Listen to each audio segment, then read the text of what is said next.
Hi, it's Jen and Tammy here with the Woolly Mug Rug for July. This adorable little coaster, this watermelon and the little bling bling is so one cute. of my favorites. And we all know that in July we eat watermelon, and We do. behind us is our table glitz for July. And of course we chose flags and stars, but we wanted this to be, you know, the watermelon, and just had so much fun watching Tammy do the fly stitch, which she'll be getting into. I'm going to move you quickly into that. If you have been watching any of our woolly mug rug, it's just like before. With the black wool, you'll be making two circles. Yep. One has fusible, one has freezer paper. Yep. The one that you'll be using with the freezer paper is the one with the applique. That's right. Save the one that That's has right. the fusible for the back of the project once all your one. stitching is done. That's why That's that right. one's over there and maybe out of the way. That's right. And maybe just mark it so you don't inadvertently So do you the don't wrong know. thing. That's right. We love it to use our light box. It just helps assist us with going ahead and tracing that on our fusible webbing, whatever you might be doing. If you're watching the video from YouTube, there's a link in the box below to get the download. If you're watching from the Shabby Fabrics website, there should be a link there, or you can just go to the Shabby Fabrics homepage. At the bottom is a link that says free download. You're looking for the watermelon woolly mug rug. Yeah. And again, that's for July. Applique pieces, reverse refusible applique, you'll That's be right. using, to put that layout aside for now, you'll be using this as reverse refusible applique, just as you would expect.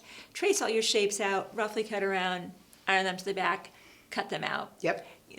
Now you'll be ready to go. Put them together. You're going to put them together, so you're getting that to the point where Tammy can do her magic. Magic stitching? Yes. So take it away, Miss Tammy. All right. Show us how to do these amazing stitches. Okay. All right, so the first thing we're going to do is we're going to use this beautiful wool thread to do a little whip stitch.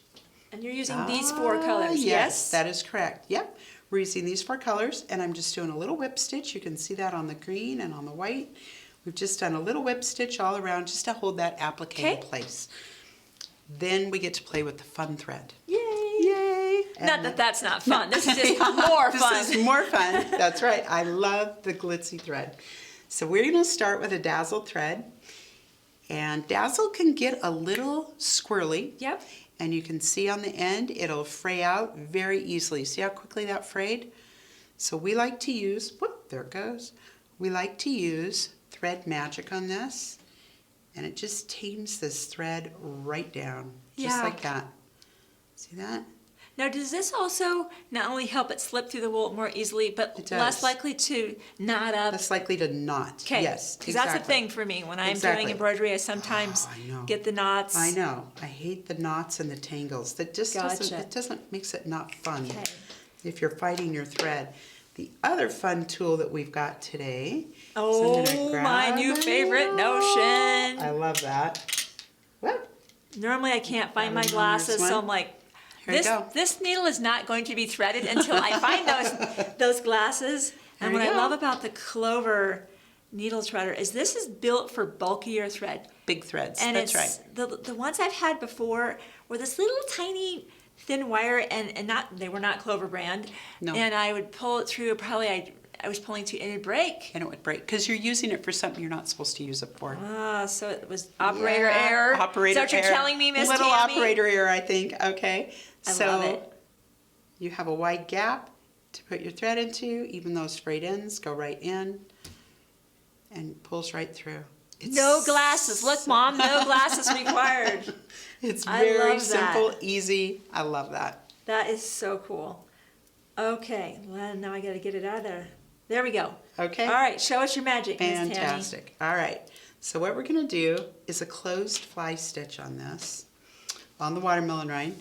So you can see I started here, and I went all the way down to the center, and then I stopped and started here and went down, because I didn't want upside down fly stitches. Like I would have done. I wouldn't have thought through that step. You wouldn't have thought through that? And I know you're going to show us this. You might have. So I'm going to start over here on this side. I appreciate you giving me that.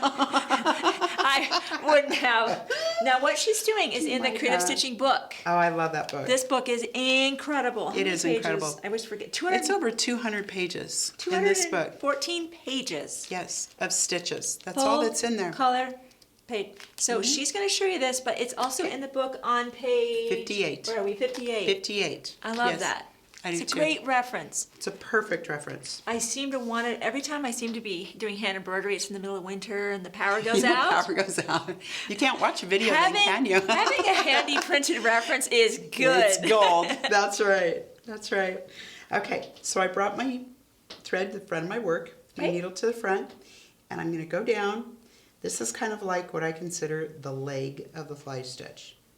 And then I'm going to come up at an angle like this for the arm.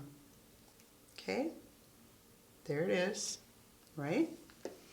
So I'm going to loop my thread and hold that with my thumb because I want my thread to stay on the bottom and my needle's going to be on top of my thread. Okay.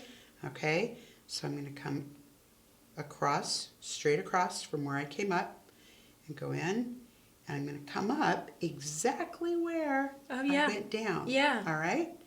When I do that, look how that makes that cute stitch like that. That's adorable. Isn't that clever?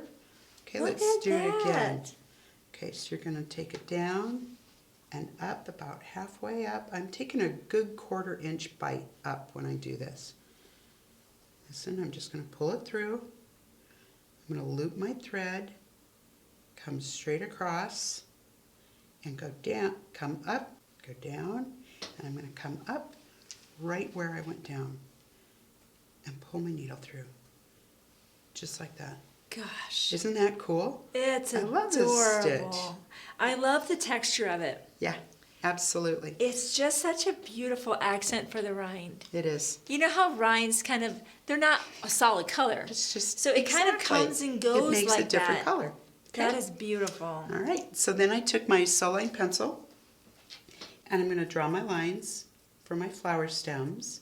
And I just used a simple back stitch with the green thread to do my stems on this. It looks like that's page 34, if you're looking for a reference. That's I right, got my page cheat sheet. 34. Good job. I love the cheat sheet. Okay, and I also did a back stitch up the center of my leaves just to give them a little bit more texture. All right. All right, then I did a blanket stitch on the watermelon here, and that's also the stitch that we used to close this with. Right, and I know that diagram for the blanket stitch. Is right Just to there. refresh It's yourself, not is in the there. book. Okay. Yes, it's not in the book. Okay. All right. Up. I need to thread my needle again. Uh-oh. Hang on. Here we go. Hold on. Here we go. I had to do it once. But Now, you see how frayed out this thread Oh, gets, and we here. haven't used it very much. do you want to use a little bit of this real quick? Yep, that would be good too. It just immediately It calms does. that. It calms it right down so I can easily thread this. Yeah. There we go. And just pull it through. I love that little tool. It's my new favorite. I have 2 of them because it seems I'm always losing one in the couch, or my cat grabs it and takes off with it. She thinks it's her new toy. It's sparkly. It's great. It's Cats sparkling. like it. Cats like that. All right, so for a blanket stitch, I'm going to come up right on the edge of my watermelon. I'm going to keep my thread up. I'm going to come down a 1/4 inch and back up, making sure my needle is on top of my thread, just like that. I just love this stitch. Yeah. One of my favorites is probably, it's oh God, it's been around forever. Forever. I mean, this is agree. one of the backstitch, French knots, lazy daisies, and You learn to a do whip stitch, blanket first, stitch. right? Or not a That's whip right. stitch, yeah, you learn that one, and the blanket stitch is one of the earliest stitches you learn. That's how we do that, all the way around. Wow, and just all the way around. across? Yep, all the way across. Oh, Tammy, thank all there you is to so it. much. I just love, I am loving wool. There's more projects fun. coming. If you haven't already Definitely. subscribed to our YouTube channel, need just to do it. do We it now. have a big agenda of projects, and we We can't do. wait to share those with you. So They're we'll see great. you next time.